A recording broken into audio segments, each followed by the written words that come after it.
Hello and welcome to a very special episode of SOFA SENSEI'S on the akhi&saltfish digital network. You're joined by me, Kavan, and today we have a very special guest. He is a boxer, goes by the name of Luke Herdman. Is there a nickname? No, just Luke Herdman. He's a unit, as you can tell. He's our first heavyweight on SOFA SENSEI'S, and I tell you what, he's got a story I cannot wait to share with you. We're talking about fighting Joe Joyce. We're talking about fighting Anthony Joshua, and then we're talking about Luke Herdman 2.0 and what his visions are now for the heavyweight division, including him. So, without further ado, let's get stuck in. This is SOFA SENSEI'S on the akhi&saltfish digital network. Let's go. So, first of all, Luke, how you doing? I'm doing all right. A bit tired, but I'm all right. Yeah, been a long day training? Yeah, I've done a bit of training today. Yeah, I've done some sprints. And, Damn. That's about it, really.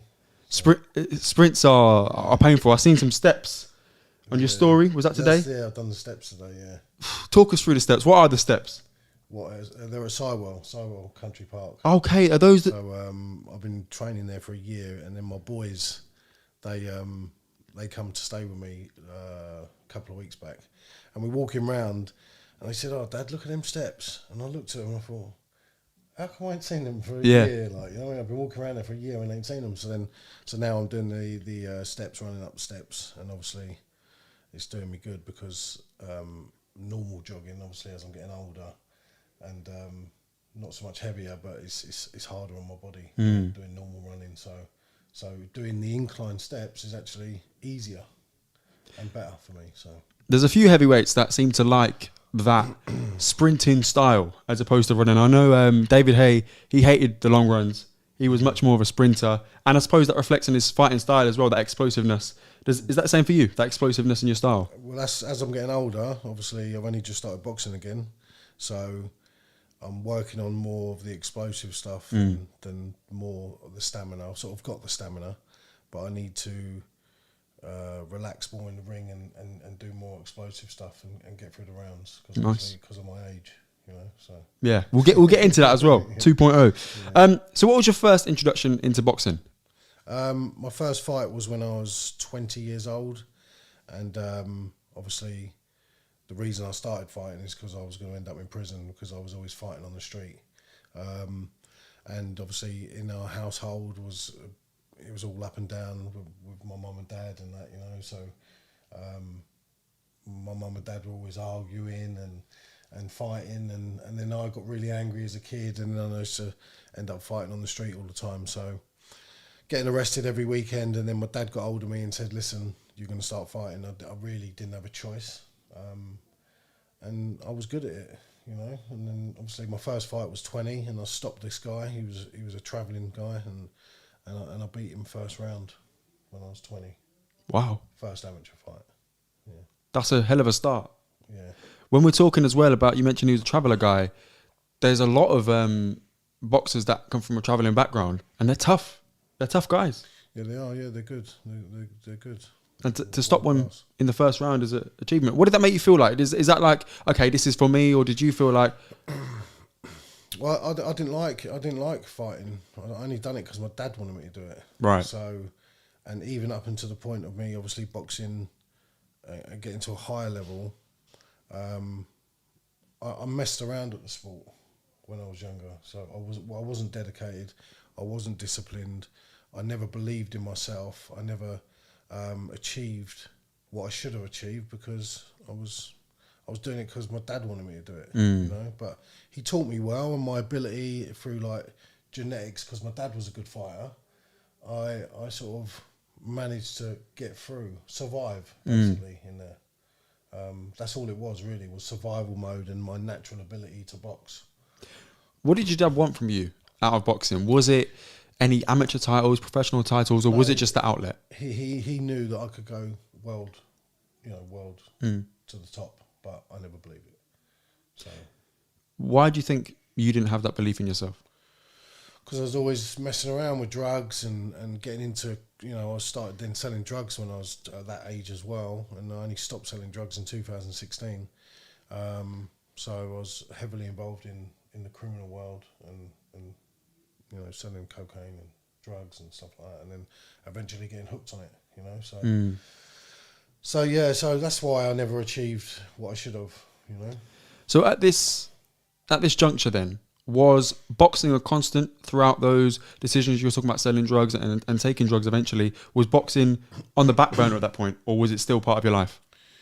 No, it was, obviously I'd win one fight and then I'd go missing and then end up breaking my hands, or I don't know. There was always something that stopped me reaching my full potential, and I just didn't want it, you know. I was just doing it, to, like I said, to please my dad and trying to get him off my case, you know. And then I'd have this emotion, like I'd have this impulsive emotion, like, oh yeah, I'll start fighting again, get fit, you know, on a decision on impulse, you know, get fit, then have another fight, leave it alone. So I'd have one fight every 2-3 years, and then, you know, I wasn't consistent. So we've had a few boxers on this show, and every time they talk about how boxing is so closely knit to their identity. It doesn't sound like boxing was part of your identity at this point. What was your identity at this time? When I was younger, yeah. I think it's just a reputation for being a drug dealer and a sort of a nutcase, basically. I mean, I was quite wild, very wild in my area in London. You know what I mean? Like, so I had, you know, I've still got a reputation now. So, you know, it was to get a reputation for myself in on the street. That was my goal. Did boxing help with that, or was it the other things that? Not at all. I mean, in my dad's eyes, it was supposed to help, but no, I wasn't. My heart wasn't in it at all. Fair enough. But I done well, you know, and I managed to box Anthony Joshua and Joe Joyce, and it's just a miracle that I got in there with them. And let's jump straight into that then. Yeah, go on then. So if we could start with AJ. Yeah.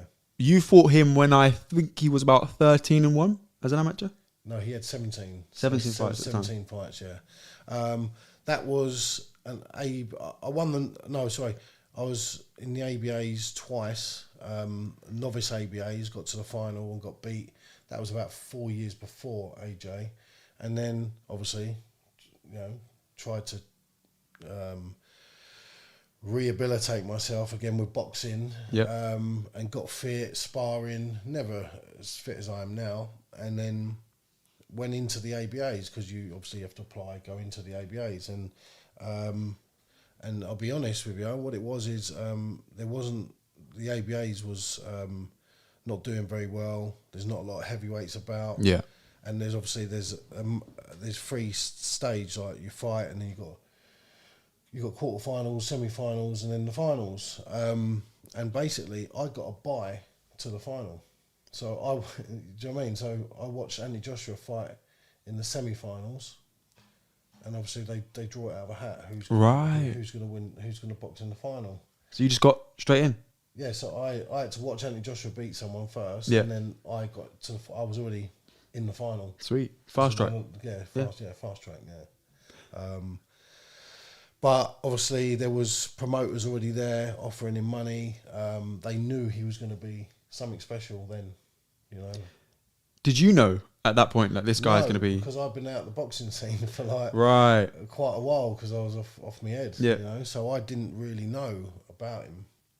My coach did, and there was a guy called Harry Holland there. He's a professional. He was Julius Francis.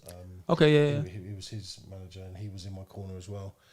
And he said, "Listen, Luke, the guy's going to be a world champion, like, you know." He said, "But if you know, because I didn't want to fight him, and I was gonna. Funny enough, my wife got put in prison the week before, so my head was all over the place." Yeah.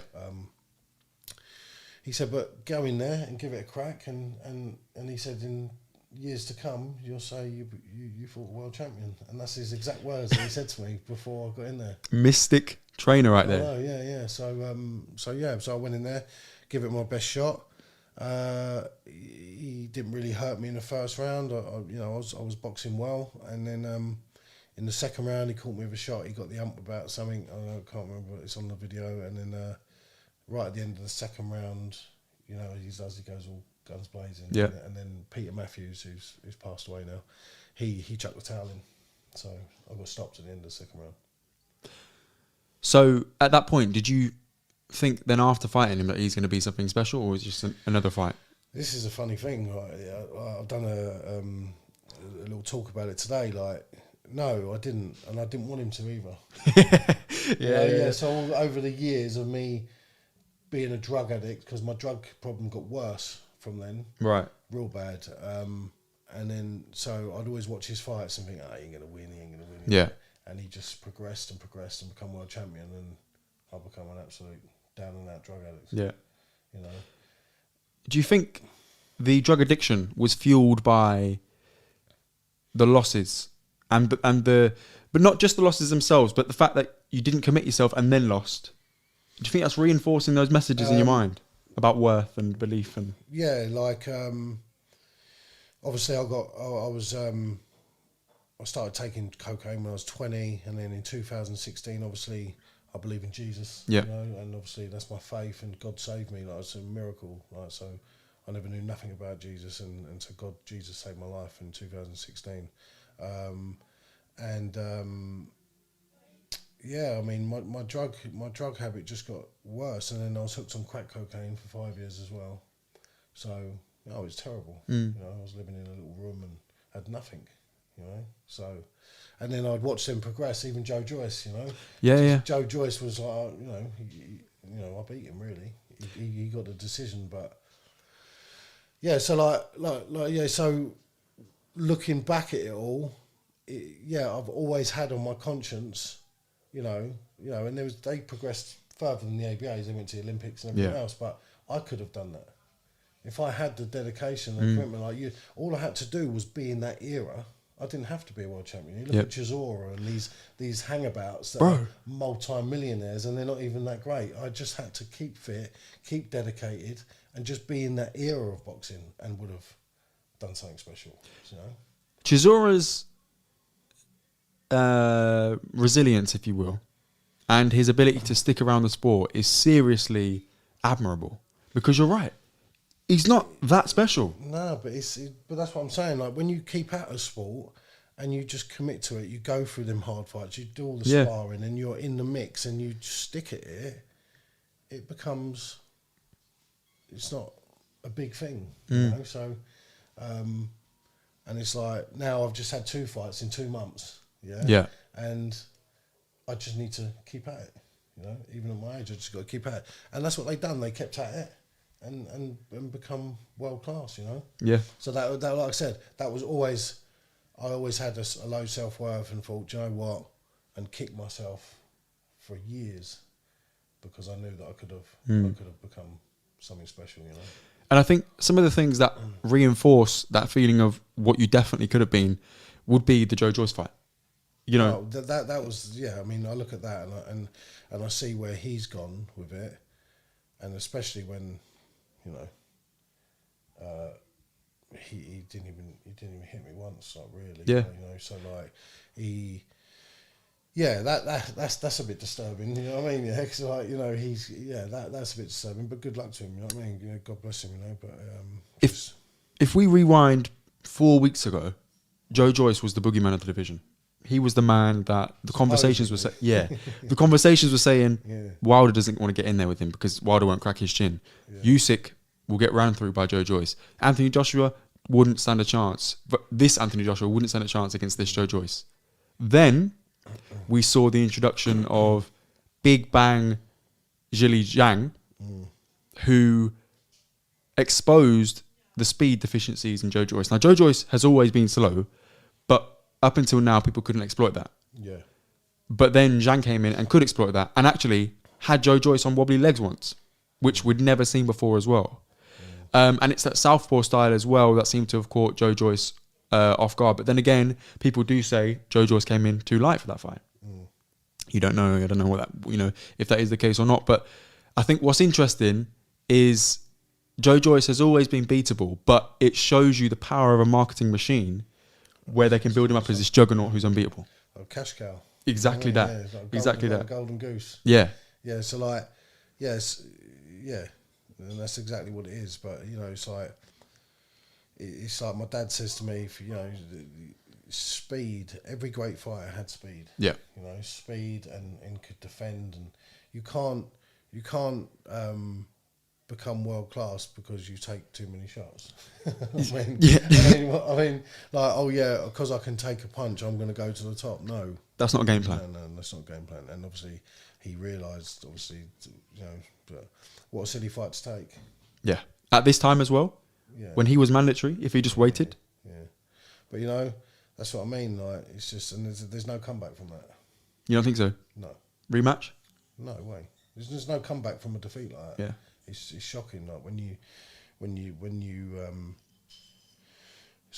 get beat in that way, and obviously he couldn't. You know, he got hit three times with the same punch. I mean, who can't? Why can't you defend a shot? It's just there's no promoter or no man. No one's going to promote that. No one's going to. That's it. It's done. Do you know what's funny as well? When you say you got hit with the same punch 3 times, we're thinking back to a week later after that fight, Gervonta Davis. If you throw the same combination at him 2 or 3 times, he's cleaning you out. You change your way. Yeah. If you get hit once, and you have to recuperate and change the way you box. You know.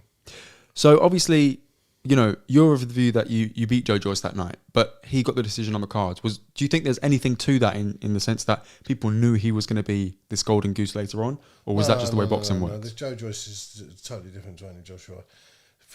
There was a thing on Instagram the other day. I think it's Joe, the ginger haired guy. I don't know who's behind. His manager or something like that. I don't know who he is, but I saw it on the Instagram, and everyone's like slating Andy Joshua, saying that Joe Joyce is going to walk through him, and I just put on there like, hold up, like I boxed both of them. Yeah.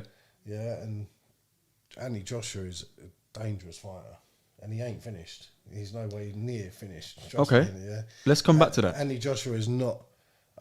He's being very wise right now, and he's no way from finished. And Joe Joyce, he didn't threaten me. I didn't get harmed once in the fight. I know it's only 3-2, it's amateur. Yeah. But Andy Joshua is hard, totally different league. So then I put on there. I said, "Look, hold on, I boxed them, both of them, like, and they all slating me. Who's this guy? Instagram's always don't know what he's talking about." Yeah. And then the next week he gets beat, you know, badly. So You mentioned Joshua there, and Joshua's not done. No way. Now, what are we saying? What year is it now? 6 years ago, Joshua fought Klitschko. And that was obviously, I'd probably say, Joshua's best name on his resume. Great fight, fantastic fight. I'd probably say one of the last aggressive Joshuas we saw as well. But of course, he was fighting a 41-year-old Vladimir Klitschko, who, up until then, bar Tyson Fury, of course, had gone 10 years undefeated. There is still loads of time for AJ to replicate such a run like Vladimir. So you say he's not done. Tell us why he's not done. Because he's a great fighter. You know, he's got. You know, he's fast. He's sharp. He's, you know, when he sees someone's hurt, he finishes them off very quickly. He's a great finisher.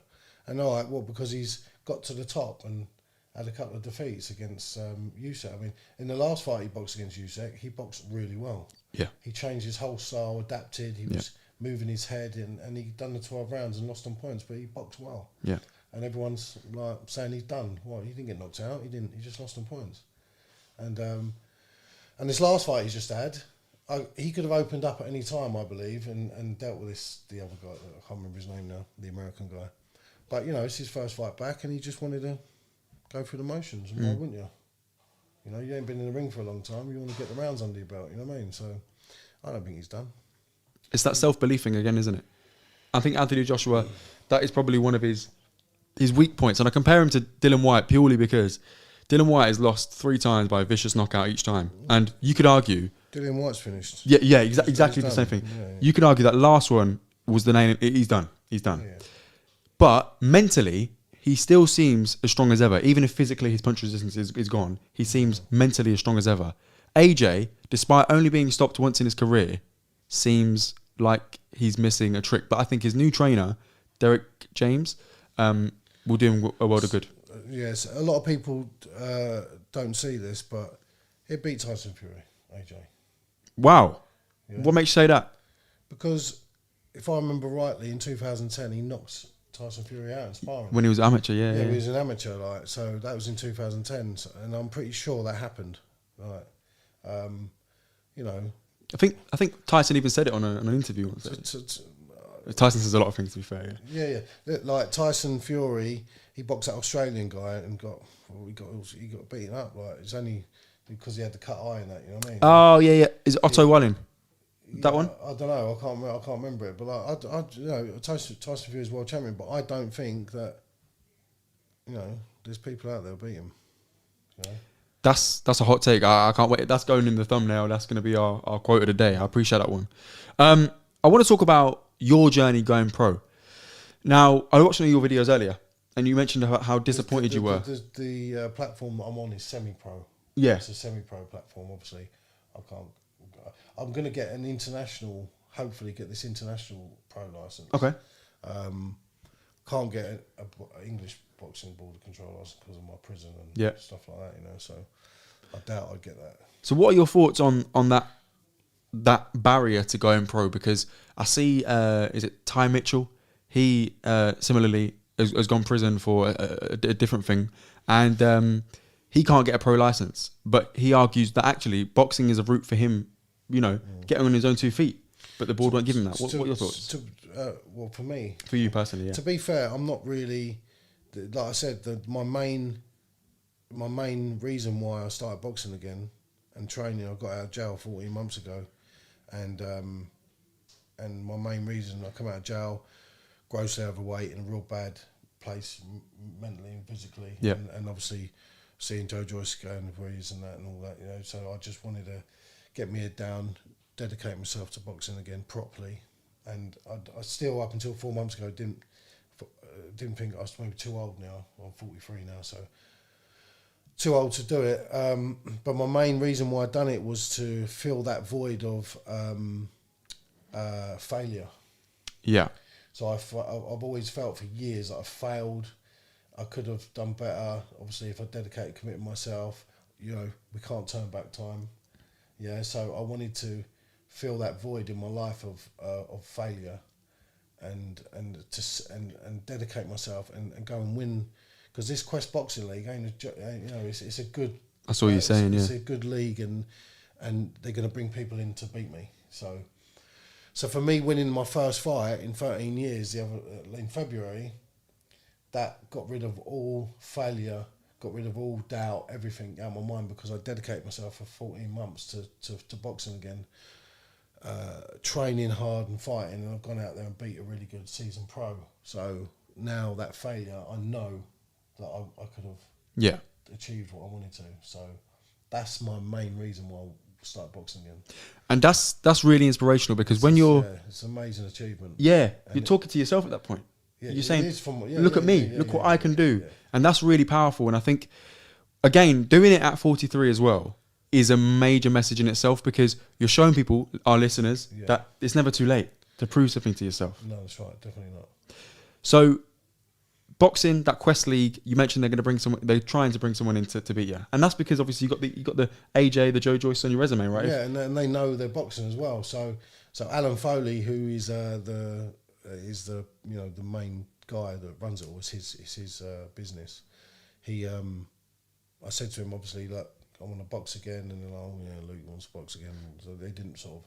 And I said, I will dedicate myself. So he gave me the opportunity to box on there. So I'm not boxing 3-2s, though. I'll box 4-2s. So they let me box 4-2s, and yeah, it's just, you know, the guys are getting in. They are, you know, they send me a video and that, and I think, you know, look at it, but they're hard journeymen. Yeah, they're hard journeymen. But so the videos they send to me, they could be just so, you know, it's not their full potential.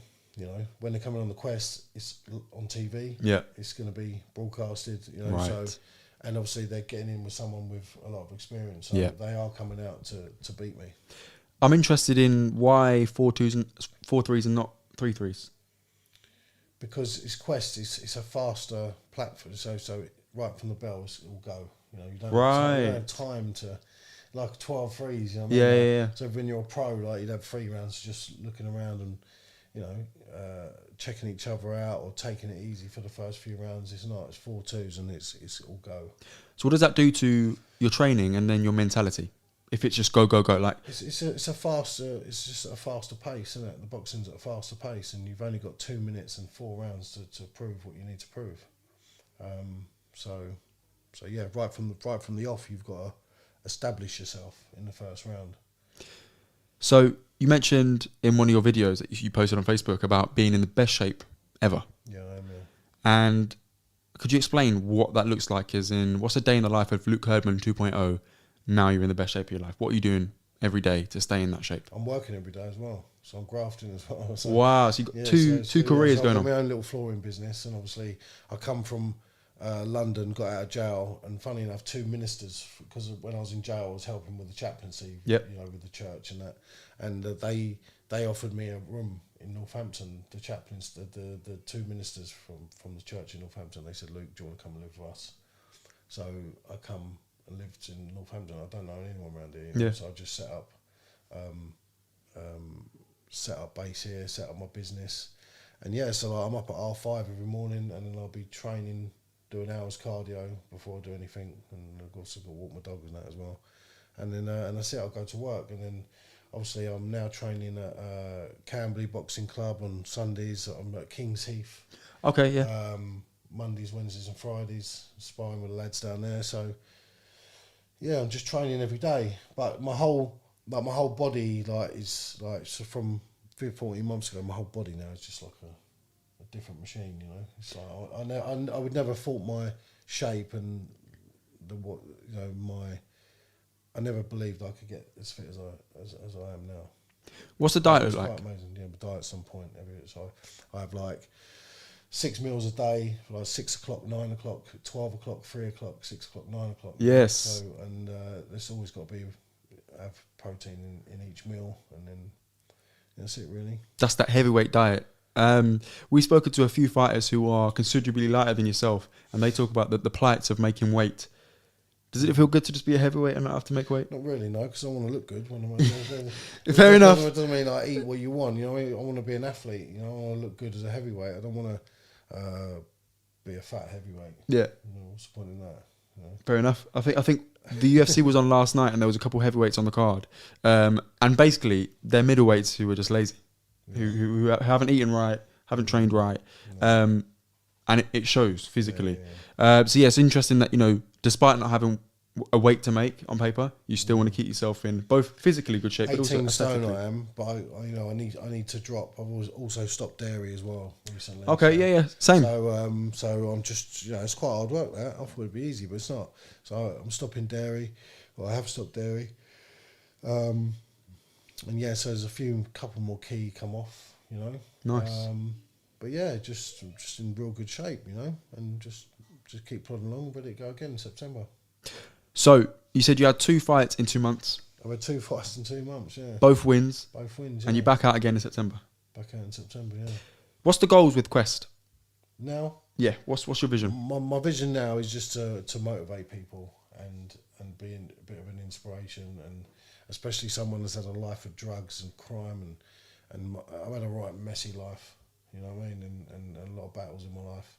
So it's just really a bit of a testimony to show other people what you can actually do, just to motivate people, keep fit, keep healthy, and just keep going for my own fitness. It's not about any money or anything like that. It's just a motivational thing, really. That's it now. I've obviously the first fight, that was for myself. Yeah.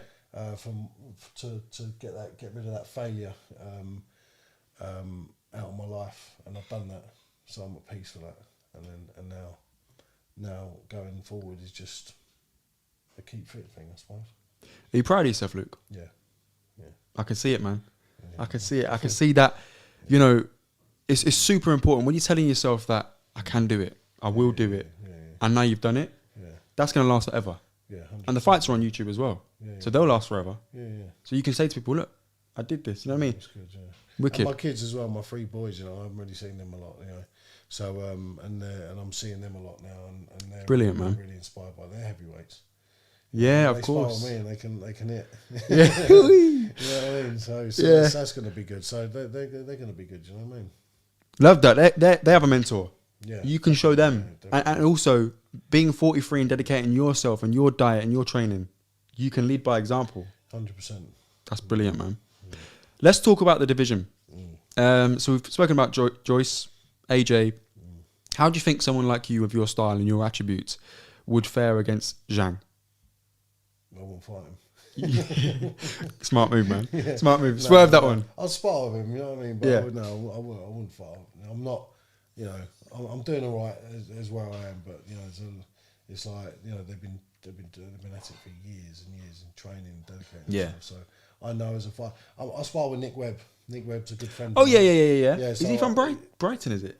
He's from Brighton. Yeah. So I'll spar with Nick Webb regularly. You know, he's a good friend of mine. And he's massive as well, isn't he? Yeah, he's a lump. Yeah, so he's 6'7". He's like 130 kg, and yeah, he's been really helpful to spar with, and he was at my first fight.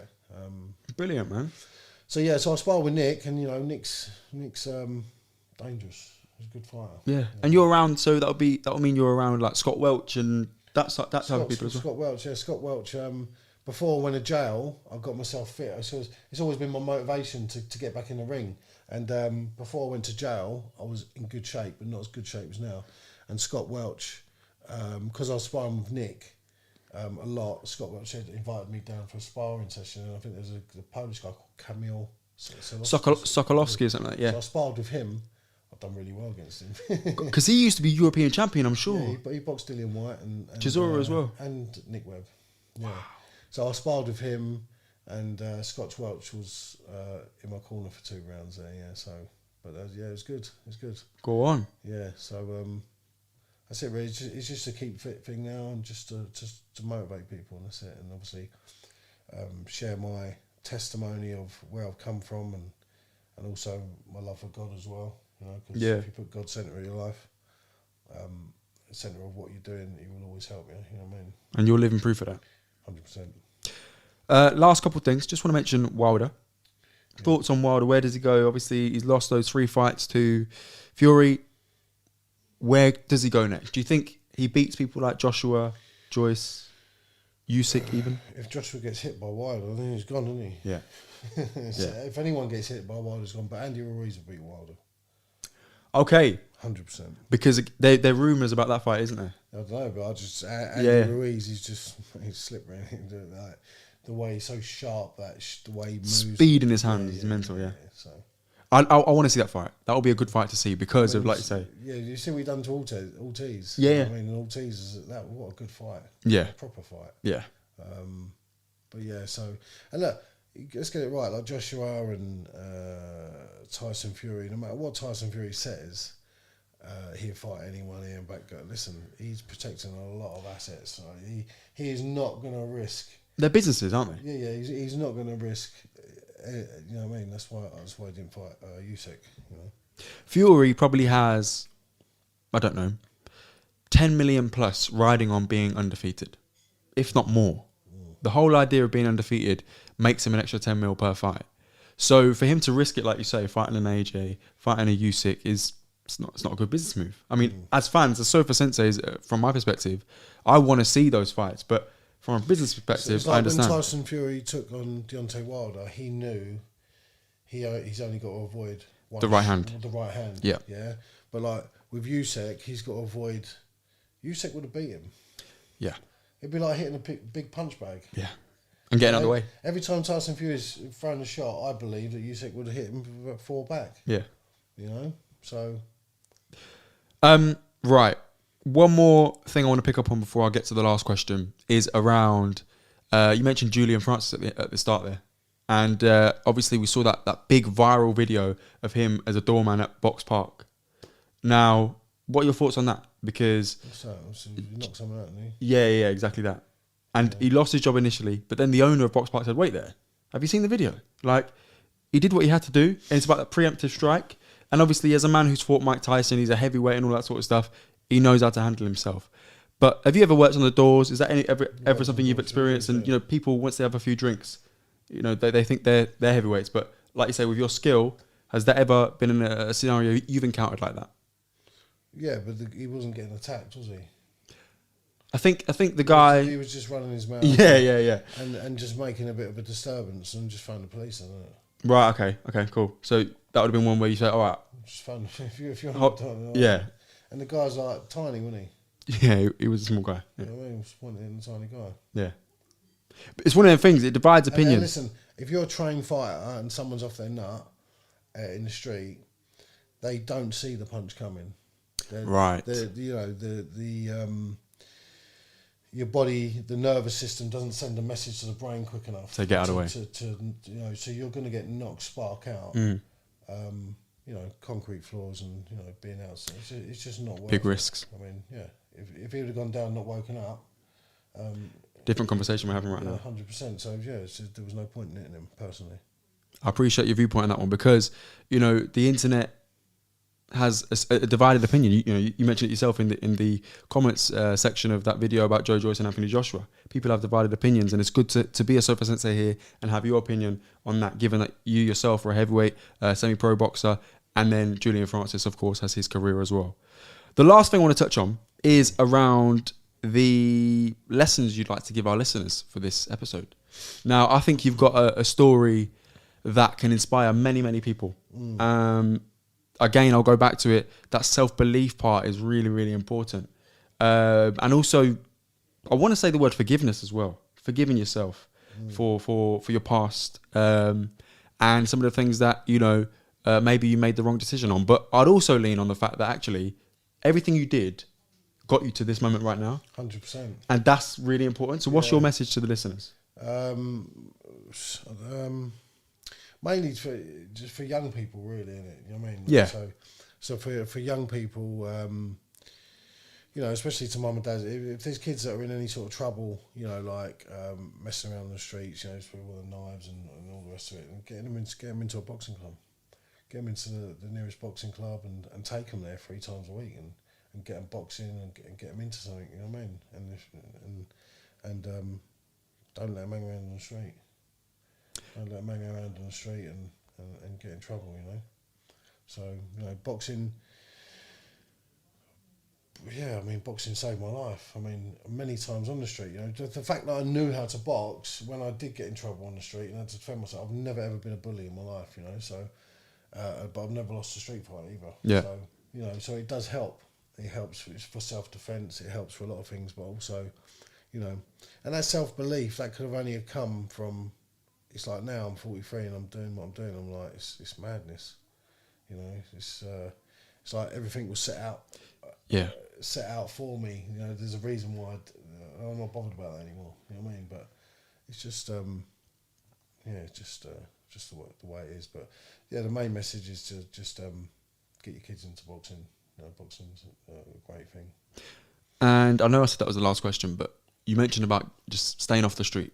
And I want to ask you a really obvious question. Are the streets worth it? No, definitely not, no. Cool. I appreciate your answer. I mean, I've got 3 boys and I can see that they're, the way they talking and this and that, but they also know not, that, they're going boxing, they're getting themselves into it, and if I see that they're up to no good, then at some point you can only do so much, can't you? But yeah, you just got to get them into boxing, or it doesn't have to be boxing, does it? It could be any sort of self-defense. It could be karate, it could be jiu-jitsu, it could be any of them things. Just get your kids into doing something rather than being lazy and just letting them go out and do what they want. Yeah, because badness will always find its way, and it's about, do you have that frame of reference, that discipline, the role models to say, no, you know what, I've got boxing to go to, or I've got taekwondo to go to, and I can't get involved in it. And my mum and dad brought me up well. I don't know what when they brought me up well. Not in this day and age, the kids are like 4, 5 years old, just glued to screens and stuff. So they're gonna, it's gonna be a massive problem soon. Yeah, it already is. Because I wonder in those situations, you can't watch what your kid's watching all day on screen. You don't know what's popping up and what's entering their minds. And that's right. At that age, they may not be able to interpret it anyway. in a positive way. So who knows? But that has been Sofa Senseis on the akhi&saltfish Digital Network. That time has flown by. Really appreciate your time. Thank you so much. Just let the people know where they can find you on Instagram, on Facebook. Where can they get in touch with you? Luke Herdman boxing. Yeah. It's Luke Herdman boxing on Instagram and Luke Herdman on Facebook. Make sure you check him out, and don't forget as well, you can do your research on Luke by checking out YouTube. The fight with Anthony Joshua's there, and the fight with Joe Joyce, is that there as well? It is, yeah, but it's someone. I think someone else has put it on there, so it hasn't got a lot of views and all that. Right. Yeah, I don't know. Check it out. Score the fight. Put your thoughts in the comments because I scored it for Luke. So let me know your thoughts. Listen, that has been Sofa Senseis. This is the akhi&saltfish Digital Network, and I've been Kavan. So make sure you follow us on Instagram at Sofa Senseis and Twitter, TikTok, all those great things, akhi&saltfish. If you want to get in touch, leave us a comment or ask us a question, you can email akhi&saltfish@gmail.com and we'll get straight back to you. Thank you so much for watching. Don't forget to like, comment, subscribe, and all those wonderful things. And most importantly, please share this conversation with a friend because Luke touched on some really important things there and I don't want them to miss it. So, without further ado, stay tuned in for next week's part 2 where we get to know Luke a little bit more. Take care. Is that right? Perfect, man.